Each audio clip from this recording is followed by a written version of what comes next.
அடுத்து ஜனவரி மாதம் அடுத்த திட்டம் நம்ம அரசு திட்டம் அப்படின்னு சொல்லுவோம். இது வந்து பார்த்திங்கன்னா கிட்டத்தட்ட தமிழ்நாட்டில் இருக்கிற 16 துறைகளில் 51 சேவைகளை நம்ம வாட்ஸ்அப் மூலமாகவே பெறும் வசதியை தமிழக அரசு தொடங்கியிருக்கு. என்னென்ன துறை அப்படின்னா, ஒரு குறிப்பிட்ட துறை இங்கே கொடுத்துருக்காங்க. உள்ளாட்சித்துறை, இந்து சமய அறநிலைத்துறை, மின்துறை உள்ளிட்ட ஒரு 16 துறையில் 51 சர்வீசஸ். ஓகேவா? இதுக்கான வாட்ஸ்அப் நம்பரும் கொடுத்துருக்காங்க. 7845252525 அப்படின்ற கைபேசி பதிவு செய்து நம்ம தகவல்களை கேட்டு பெறலாம். இது சென்னை நந்தம்பாக்கத்தில் நடைபெற்ற தகவல் தொழில்நுட்ப உச்சி மாநாட்டில் தகவல் தொழில்நுட்பவியல் மற்றும் டிஜிட்டல் சேவைகள் துறை அமைச்சர் பழனி தியாகராஜ் அவர்கள் முன்னிலையில் இதற்கான ஒப்பந்தத்தை தமிழ்நாடு இ-சேவை அதிகாரிகள் வாட்ஸ்அப் ஆப்பின் மெட்டா நிறுவனத்துடன் மேற்கொண்டனர்.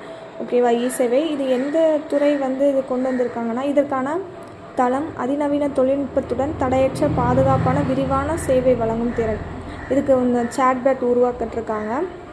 பொதுமக்கள் அரசு சேவைகளை கிடைப்பதற்கான எளிதான இந்த சேட்பேட் தமிழக அரசினுடைய மின் ஆளுமை முகமைன்னு சொல்லுவோம். TNEGA அப்படின்னு சொல்லுவாங்க. இது தமிழ் அண்ட் இங்கிலீஷ்லேயும் நீங்கள் தகவல்களை கேட்டு பெற்றுக்கலாம்.